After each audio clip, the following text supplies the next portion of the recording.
will start on August the 2nd. Blue Jackets training here for a couple of weeks, and then they will head on to Toronto, which will be the Eastern Conference bubble for the National Hockey League. All of their games will be played in Toronto for as long as they last in the playoffs. Unless they make it to the Stanley Cup Final, then they can shoot out to Edmonton to play there. Today I'm joined by Blue Jackets analyst Jean-Luc Grandpierre. And Jean-Luc, you were here yesterday. You saw what happened here in day one. What were your impressions in what you saw yesterday and what you see here as everything gets started today as far as what this team looks like? And I'm talking about not the drills or anything, but the energy and the excitement here. Well, you can tell the guys are definitely extremely excited. It's, early in training camp when, John Tortorella's training camps are typically really hard. Knowing that you're not going to get bag skate post-practice and just do a little bit of skating is definitely a good thing. And you can tell the guys had some legs. They were giving them all. They didn't have to save any energy for a late practice. And it basically felt like a morning skate, but high-paced. High-paced is right. I think that was dead on. With that and the way we saw them. How much do you think these guys are just happy to get back to life, a little sense of normalcy of life? Life as we have known it forever here. I think it's good. I heard the interview with Cam Atkinson, Nick Foligno, and David Savard yesterday. It's just nice to come back to, like you said, some kind of normalcy for these guys. This is what they grew up doing. I bet you none of these guys been off the ice for 4 months ever in their life since they're 7 or 6 to start skating in their life. So it's definitely a big adjustment for them. And I think the world needs sports back. The NHL and the NBA were the two leagues to shut down first. And it's going to be really exciting not only for these guys to be back, but for the world to be able to see these incredible athletes do what they do on a daily basis.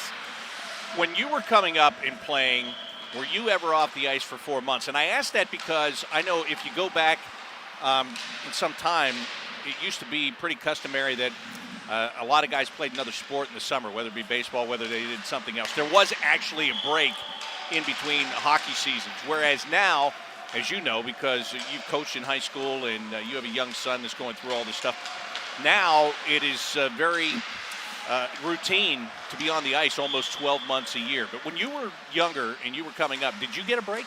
I did get a break, so thanks for aging me really well there, Bob. But yeah, as a kid, I put my hockey equipment around April away, and I didn't touch it again until September, October when camp were opening. So as a young 15, 14, 13-year-old, it was soccer all summer and then hockey in the winter. But now, like you said, if you look at all these guys on this team currently, I bet you they've never put their equipment away for 4 months because the game has gotten faster, a little bit more specialized. Still encourage kids to try different sports, but yeah, 4 months off the ice, especially for a pro athlete, that's unheard of. We were talking about the excitement and the fun and the return to normalcy, and just a moment ago there was a little laughing and pushing and shoving between Boone Jenner, Zach Werenski, and Cam Atkinson. And Jean-Luc, I know you'll agree with me on this one.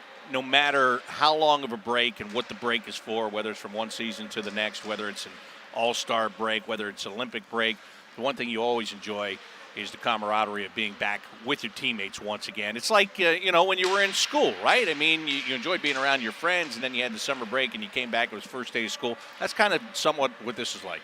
Yes, it is. It's definitely nice to see these guys play with each other, having fun.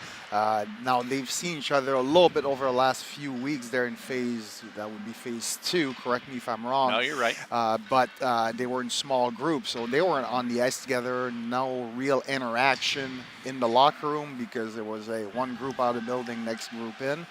But this is really, yesterday was the first time that these guys have been together as a group on the ice in basically 4 months. So big adjustment, and I bet you these guys had a lot of fun. Although they worked their butt off and they're probably really tired, it's nice to do it as a team. As a guy that played defense in the National Hockey League and as someone that is trying to make a name for themselves as a goaltender in adult hockey now in the Columbus area, who's got the bigger challenge here? And these goalies, they're seeing some really good quality shots here in these first couple of days, no question about it. What's the challenge going to be for those guys to get themselves back in the groove? Because, they're the ones that haven't seen shots from angles and, tips and all that for the last couple of months. Yeah, I think the biggest adjustment is definitely going to be the goaltenders. If you look at the forwards, Oh, you have synthetic ice. You can work on your shooting. Cam Atkinson has his facility up in Plain City there, the Battery, where he's been skating and shooting pucks, obviously. So maybe not on a elite goaltender, but nevertheless, being able to shoot pucks at someone could have been mean for all that matter. But for those goaltenders, Well, it would have mattered. He wouldn't have gotten any goals if he was shooting on you, right?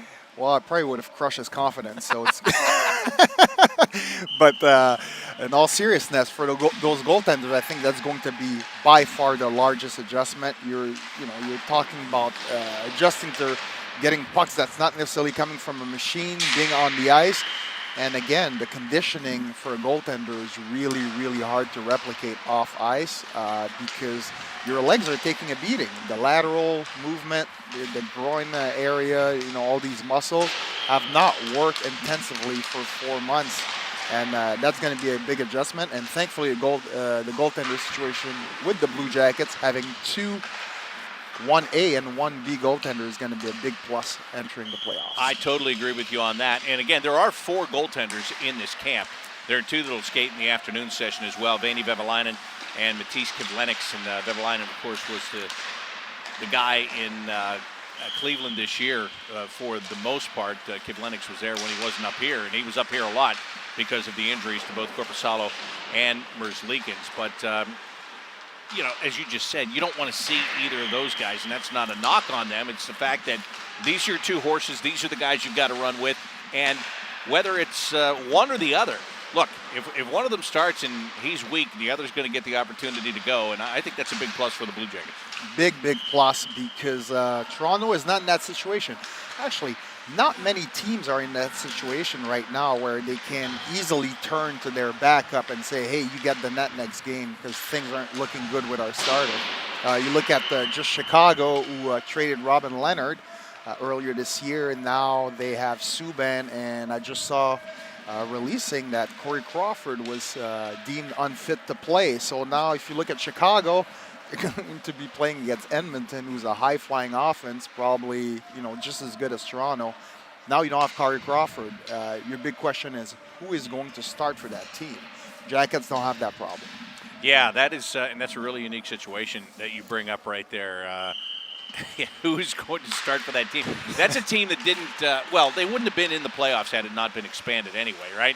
And I mean, look, the Blue Jackets, had they finished the schedule, they had a chance to be in. Chicago wasn't going to be in the deal until they expanded to the 24 teams. And now you're looking at a situation where you don't even know who's going to play in goal there. So that is, thank goodness you don't have that kind of a situation. And the situation here with these 2 guys, look, Jean-Luc, up until this year, we all know that there was one guy, and it was his job. And if he had a bad game in a playoff series, if he had a bad playoff series overall, then you were just going to struggle because your option was never going to be to go to the other guy. It's just not the way it was set up. But now there are options, and that's going to create a good sense of competition between these 2 guys. Yeah, it will. And they both look really sharp yesterday. And one of the things that we talked about earlier last year, you and I, when we did some radio during the exhibition games with Elvis, is that glove side was looking fantastic yesterday. And, I don't know if he got himself a machine or something like that, but he looks really sharp as well. So I'm not worried at all about the goaltending situation. Yeah, he had a tennis ball machine that he got during the break because he told Jody and I way back a couple of months ago he was getting it. He was trying to figure out where he was going to be able to actually launch the tennis balls because it wasn't very prudent to do it in his apartment. So apparently he figured something out. But that's good. And there's a shot off the glove right there. And I'm glad you brought that up because I'd forgotten about it because when we sat at camp last year and we watched that glove, it was completely different from what we're watching right now. I mean, that was his weakness. It was very obvious. Glove side, we talked about him having to make the adjustments to the speed of the game, to the smaller ice, to the shots coming from many, many different angles. But the glove side was the Achilles heel there, and it was very noticeable. And in the NHL, with all the video you have, it wasn't going to take anybody but a second to figure out where to shoot the puck on him. And, boy, give him credit for the work he's done to improve on that side. Yeah, he did. That glove was what we call a lazy glove in goaltending. Oh, now here wording. you go. Now as we in goaltending. That's See, right. That's right. I am the guru of goaltenders now. So, yeah, that glove was lazy, and I think it was a habit that he picked up in Europe because he was facing good shooters but not elite shooters. And kind of you have some goaltenders that like to show open spot just because they expect the shot to go there, and he was able to catch up to that glove side over in Europe. But obviously in the NHL, it's a step above. The shot's a little harder, and guys can pick corner a little better, and it took him a while to adjust to that. And clearly he worked a lot on it with Manny Legacy, and that tennis machine clearly did wonders. So I'm going to have to ask him when we're allowed to be close to these guys if he wouldn't mind lending it to me so I can improve my numbers myself in Men's League, right? Ask him to leave it outside on the doorstep when he goes to Toronto, and you can use it for the 2 months that he's going to be in Toronto. So you're saying that, and you played in Europe, so this is why I'm asking you this. So you're saying that sometimes maybe they play possum a little bit over there, like they'll show you more of the net than they're going to give you, but just the speed of the game and the speed of the shot in the NHL, you can't do that as much? Well, you can't do that.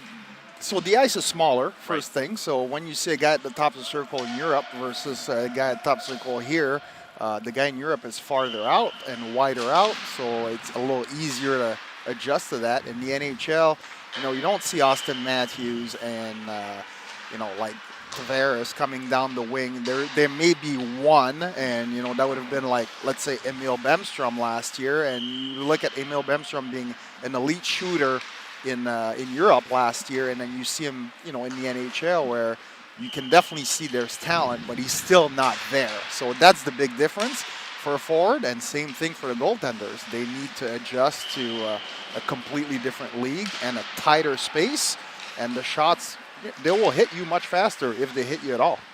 Speaking of Emil Bemstrom, let's talk about him because we haven't talked about him yet in the very early days of this camp. And there he just took a swing and a miss as I bring him up. But Emil Bemstrom, yes, there was a lot of talk about him. There was a lot of talk about his shot, a lot of talk about what he could provide offensively for this team. He has yet to reach the level that he wants to reach. We've seen it in flashes, especially on the power plays where they thought that he would be really good. He's got a great one-time shot from the circle. This is a guy, he got hurt, and he's coming back from that injury, but this could be a kind of a sleeper, couldn't it? If he starts to figure it out here a little bit while this playoff tournament goes on, I think he's somebody that will come in under the radar. He has a chance to make a name for himself. He definitely could, and this is why yesterday we saw Alexander Texier on the first line as well. These young guys, this is going to be a short sprint to the Stanley Cup Finals, and anybody could be a surprise. You could see some elite scorers struggling, like you could see a Fort-liner lighting it up, and for Bemstrom and Texier, Liam Foudy, they can cause a great surprise and make it hard for John Tortora to know who's going to play well. So, play where, excuse me. Because, yes, they have the shot, they have the speed, and they're more excited than ever because we talked about that 4-month layoff. These guys are going to be ready to go. And speaking of speed, here comes Texier on the other end, was just taking a shot there as they do this drill where they stretch it out, and it's a 2-on-1 going in on the goalie here. But speed is really the key to all those guys that you talked about. Bemstrom has the speed. Texier, we saw his speed last year in the playoffs, and Liam Foudy's got the speed to burn. When you're playing against a team like the Toronto Maple Leafs, who is built the same way, they're a very fast club, how big of a key do you feel speed is going to be for the Blue Jackets? It's going to be probably one of the fastest series in that initial round will be the Jackets-Toronto team, and I think that is where the Blue Jackets could surprise Toronto. They have a lot, you look at a guy like Eric Robinson that is going to be on your third, fourth line that can definitely match anybody's speed in the league. The Jackets know that they will need to match that speed. There's no more clutching and grabbing anymore. So you'll want to have these guys fresh. And that's why there's going to be a different twist on this training camp. He wants to have them in hockey shape, but there will be no real bag skate because he wants them ready to go in game one compared to a regular season where it's more of a marathon and you can take your time and ease into the season. This is going to go 0 to 100 real quick. Riley Nash banging away at a puck in front of the net. And there's Eric Robinson right there. And then those two guys, they had them set up on the same line here, and that would be the fourth line. And that's okay, because I think we've learned from John Tortorella over the last couple of years, lines are merely a number. If you're playing better, you're going to get more ice time. Your fourth line can become your second line in a hurry on his team. But Riley Nash was a guy that was so huge in the playoffs last year. He got hurt in the Boston series. It was a noticeable injury for the Blue Jackets. They weren't the same after he was gone.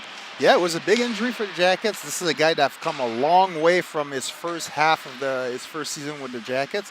He became a key contributor to this team, and obviously a great veteran presence. And like you said, yeah, the fourth line is going to be really important in this series. You don't know how conditioning is going to be. Can you really play your top dogs or your top line, especially for forwards, 19, 20 minutes a game like they did with Bjorkstrand when he got hurt?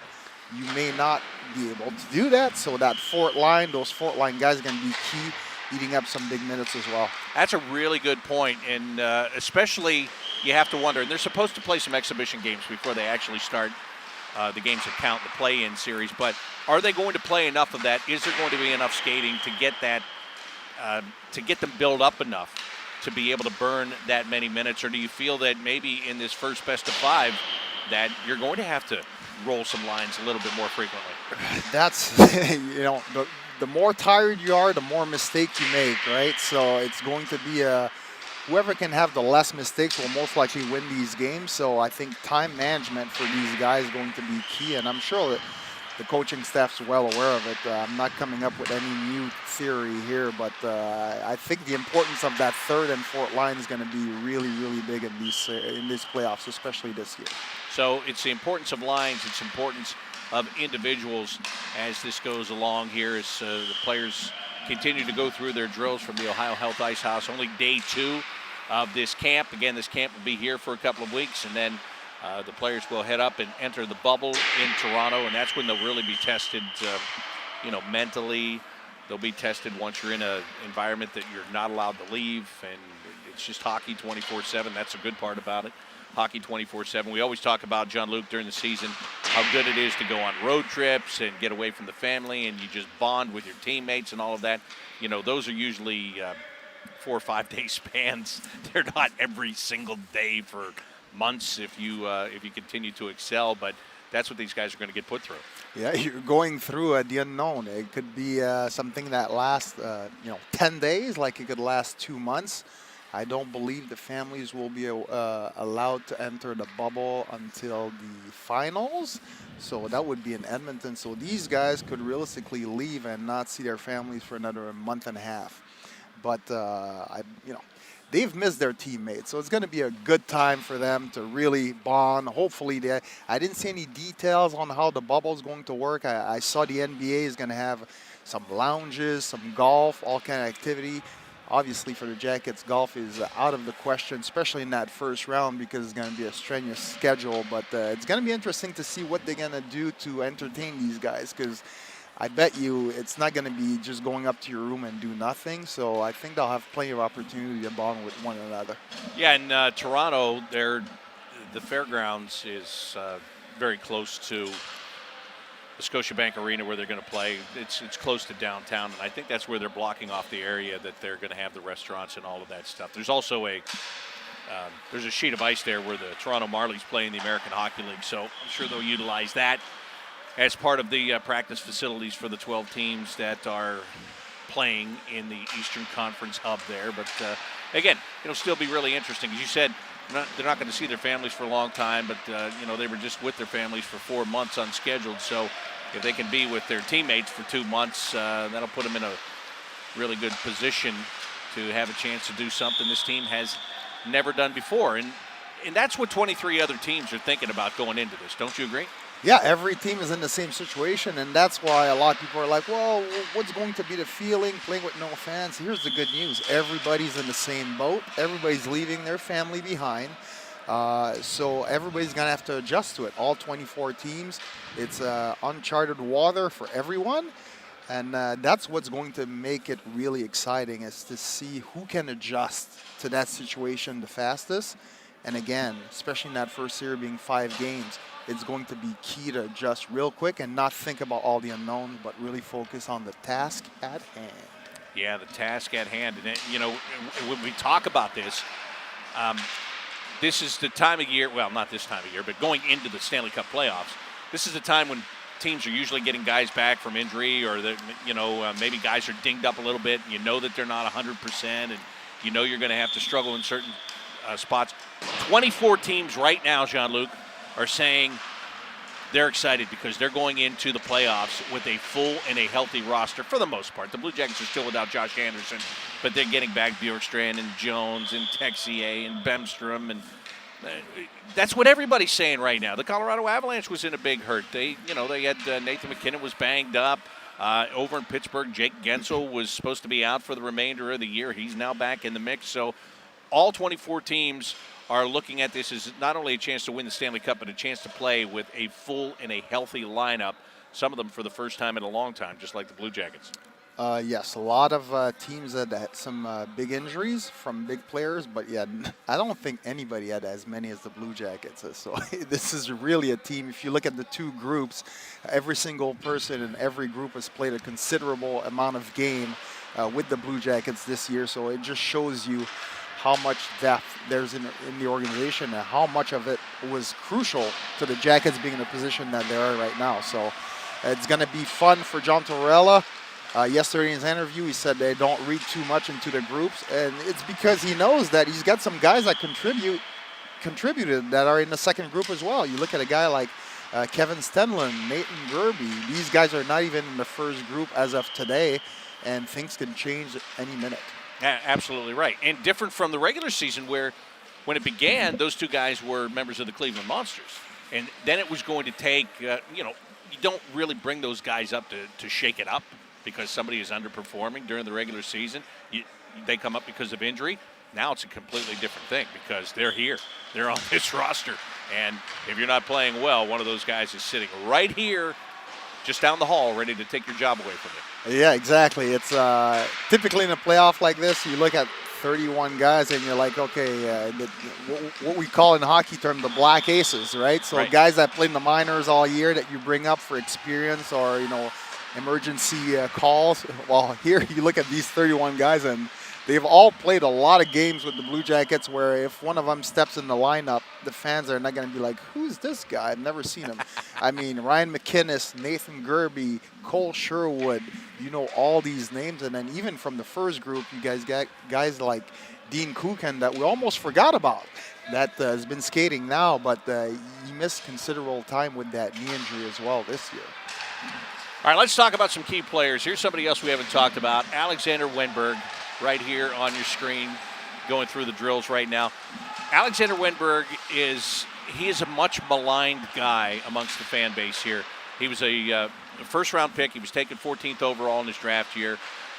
His scoring has not been many times what fans want it to be, hasn't been what John Tortorella wants it to be. Quite honestly, hasn't been what he wants it to be. But Jean-Luc, when you go into a situation like this against Toronto, best of 5, Alexander Wenberg as a second-line centerman, the things that he brings to the table, especially defensively, how key could he be to a series like this? Well, you're right on this one. Of course, we would love to see Alexander Wenberg get 60 points a year, but you're playing against Toronto, and number 10 is going to be key, especially he's going to have a big defensive matchup. And one thing that you saw when Wenberg was out this year is the Blue Jackets all of a sudden lacked his defensive awareness. He cuts a lot of plays through a neutral zone and defensive zone just with a simple, good stick. And unfortunately, that's underestimated. But I think because of the pass offensive, output that we've seen from Wenberg, we want to see it again, of course. But I think he's going to be a key contributor, not necessarily on the score sheet, but defensively and keeping the puck out of Jacket zone against Toronto. That is a great point. And again, I know people get on him because of the draft position, the contract that he has, and all of that stuff. But you're right. Those little things go undetected. And the biggest point that I can make about that is Seth Jones does many of those same things. And, Seth Jones was having a down year offensively this year.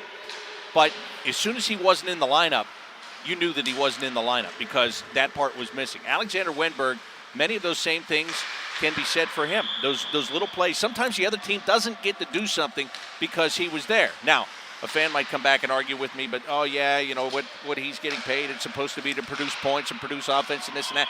Right now we're talking about winning and finding ways to win, and he's one of those guys that can help you find that way. He is, and it's not necessarily something that's going to jump at the screen that you'll see on highlights unless you go into a deep analysis of the plays. But like you do. Like I do.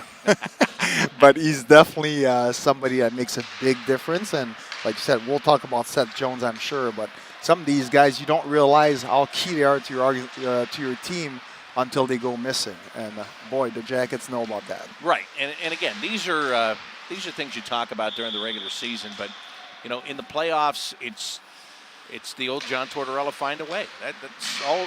You know, if you have to win a game 1-0 or 2-1 because you can't win at 7-5, that's fine. Whatever. It's just all about winning and getting the job done. And you know, that'll be the focus when that first game begins on August the 2nd. I got to ask you, because some people were saying to me, sending me tweets and stuff and saying, how's it fair that Toronto gets to play at home? Is there an at home during this thing, in your opinion? They're not going to be able to stay in their homes. They've got to go into the bubble like everybody else. They're going to go to their building, but yet there's not going to be a single fan in the building. Is there an at-home ice advantage, in your opinion, in these playoffs? I don't think there is. And again, that's something that people have to understand. Starting on the 26th or the 25th of July, everybody's going in the bubble. Yeah, the only difference, these guys may be able to drive to the bubble and stay in there, but they're not going to be able to go home. No contact with friends and families as far as direct contact. Obviously on the phone, there's no worries. So it's going to be, there's no fans in the building. We may hear some noise here and there, but I don't even know. Be like a sitcom, be fake noise. There you go. I don't even know if they'll be able to use their own locker room, to be honest with you. So it's really not going to be an home ice advantage beside the location, just like if the Jackets were in Columbus. You're playing in a true neutral site. It just happened to be in Toronto. Yeah, so that's, again, all these things that'll factor in as it goes along. But it's all going to be about being ready to play and being willing to sacrifice, and that's something that we have seen in the past 3 years of the playoffs for this Columbus Blue Jackets team under John Tortorella. In the playoffs for a fourth consecutive year. Say what you want to about a play-in series. It's classified. Who cares? They found a way to get in, Jean-Luc, where everybody said after the departures of Bobrovsky and Panarin last year that this team was as good as dead. They were going to have to regroup this year and maybe sit the playoffs out and wait to get themselves back in a year from now. But here they are getting set for the Stanley Cup playoffs again.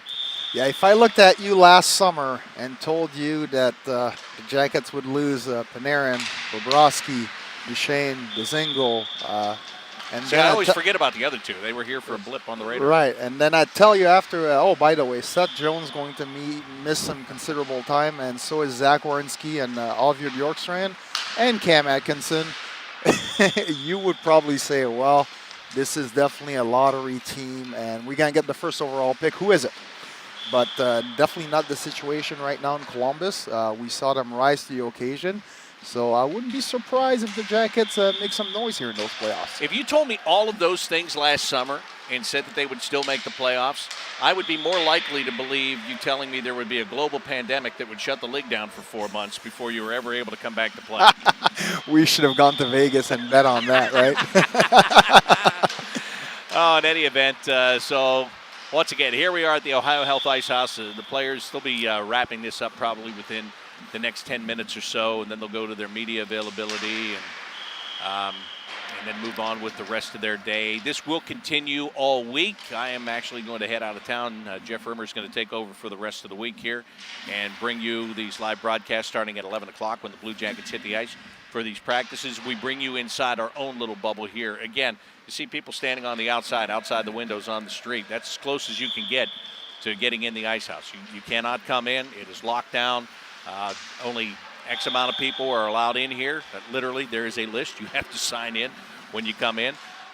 So this is how we bring you inside and let you know what's going on with the Blue Jackets as they prepare to take on the Toronto Maple Leafs in the play-in series that, again, will start on August 2nd and a lot of work for the Blue Jackets to do between now and then. Jean-Luc, thank you very much. Great job here today. All right, good to see you again, Bob, from a distance. Yeah, we there are. You are back there. Yeah, we are. He's over that way somewhere. We are socially distanced here, and I think that was by his request. Actually, I don't think it was necessary. I think he asked to be 15 feet away. Yeah, right? That's definitely more than 6 feet, right? Yeah, there's no question. We're being extra cautious here, just extra cautious. But it's great to have you along and be with us here today. And again, we'll do it again for you the rest of the week, starting at 11 o'clock when the Blue Jackets hit ice for practice. That's going to do it for today's Blue Jackets training camp as they prepare for the Stanley Cup playoffs. Thank you for watching Jackets TV Daily. It's presented by OhioHealth. For Jean-Luc Grandpierre, I'm Bob McElligott saying so long.